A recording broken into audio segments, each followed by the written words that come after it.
Thanks, Maury, and thanks everyone else that shared before me. And thanks, Liani. That was intense. I probably won't be quite as intense with what I'm going to share, as evident by the fact that I was going to open with the remark that today is a successful day.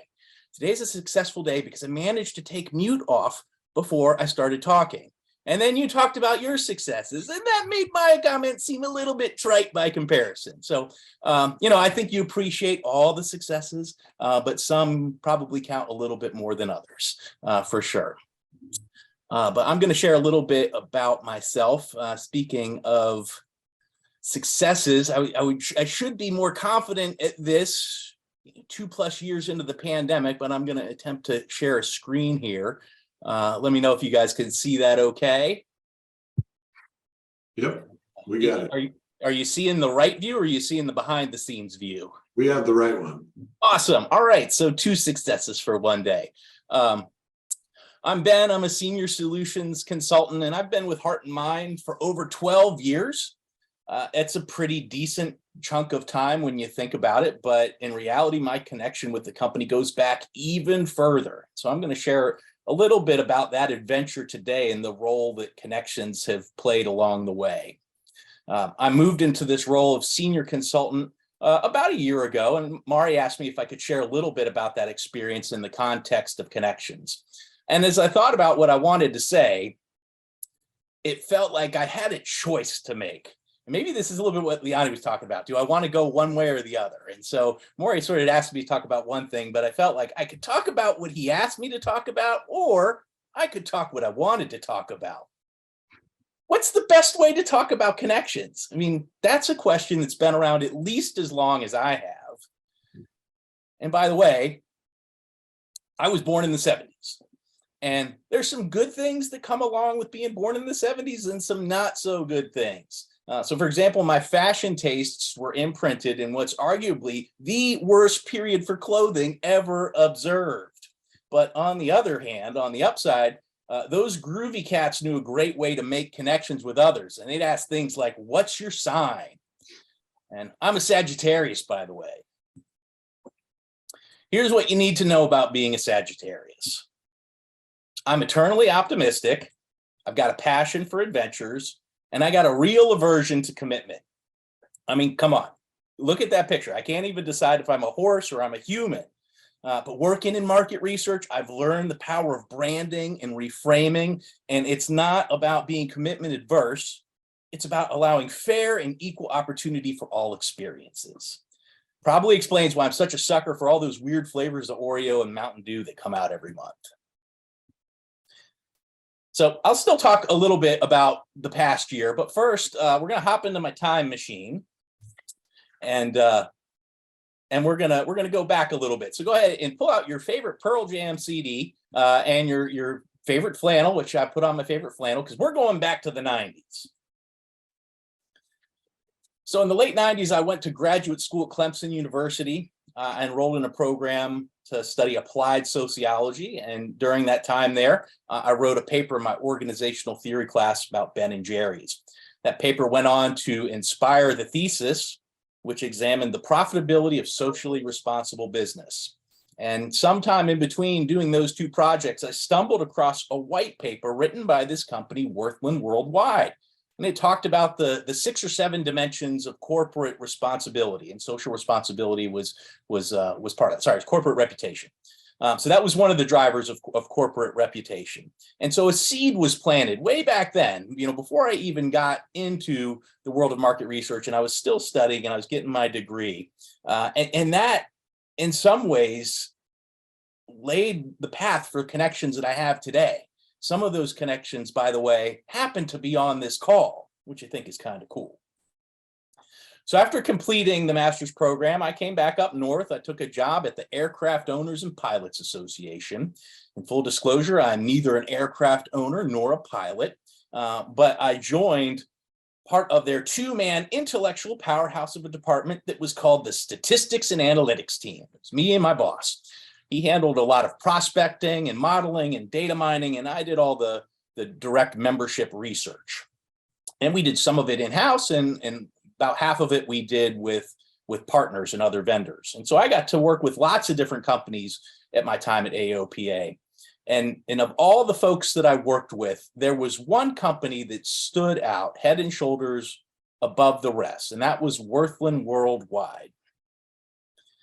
And the team from that project was Mari, Mike Dabity, and Dr. Hoskins, who I believe are all on this call, which is kind of amazing. And what I liked about them is, they got into what the data meant. They didn't just answer the questions, but they got into the implications and how to take it into action. And it was really inspiring and kind of the research I aspired to do. They didn't just show up and drop a mountain of crosstabs on my desk and say, see you later.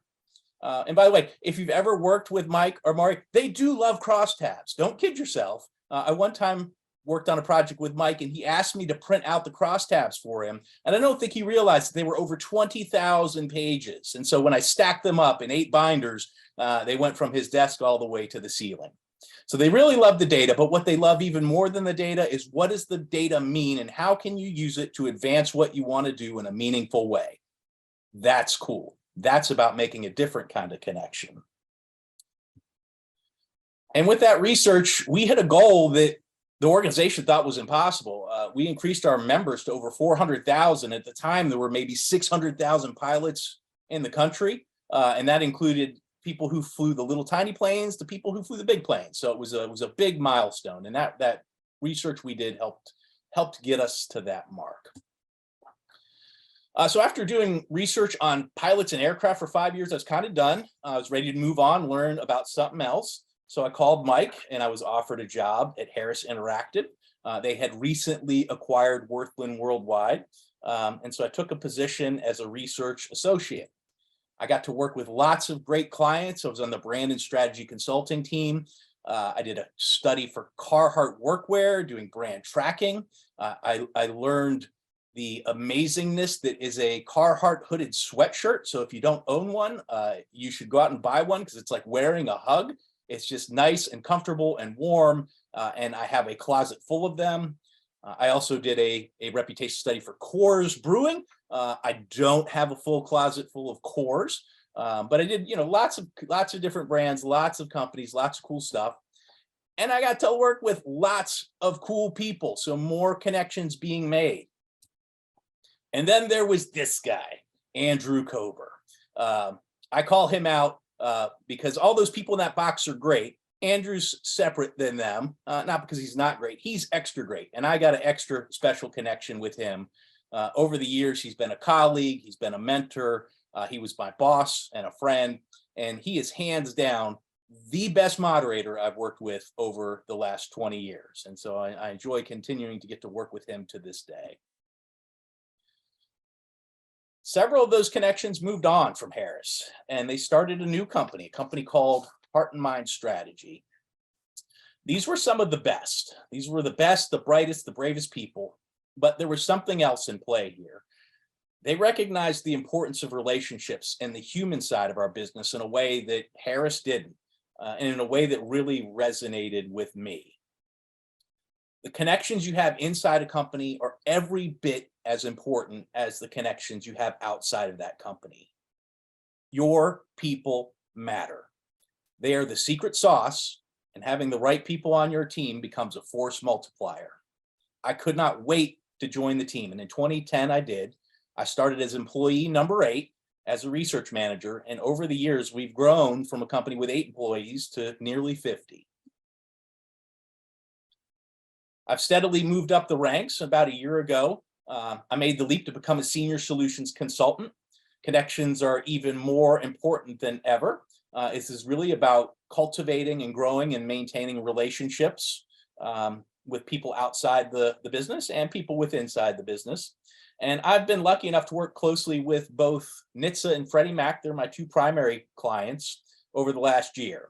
And my work with NHTSA helps them create, test, and refine communications and outreach that make our nation's highways safer.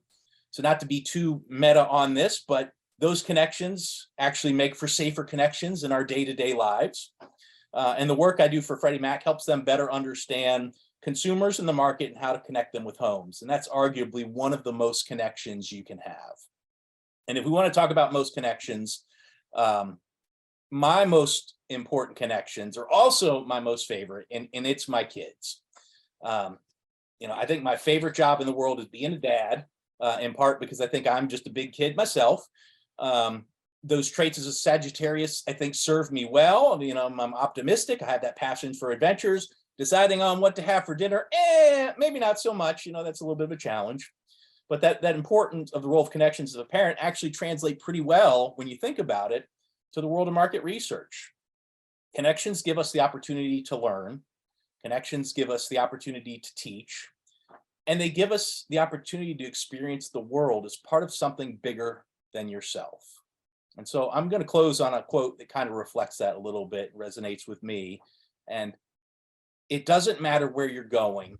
It matters who you have beside you, whether it's your service partner and you're going overseas, whether it's your family members, whether it's the people that provide aid and help and assistance, whether it's your navigational aids. It's those waypoints that make all the difference in context and what you get out of your experiences in life.